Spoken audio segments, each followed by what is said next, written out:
और दूसरे मौसम मेहमानों का शुक्रिया अदा करते हैं।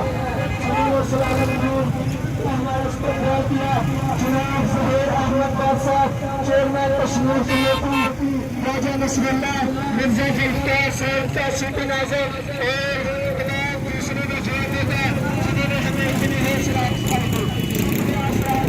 शुक्रिया।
हमारे बड़ों का कहना कि दूसरे सबका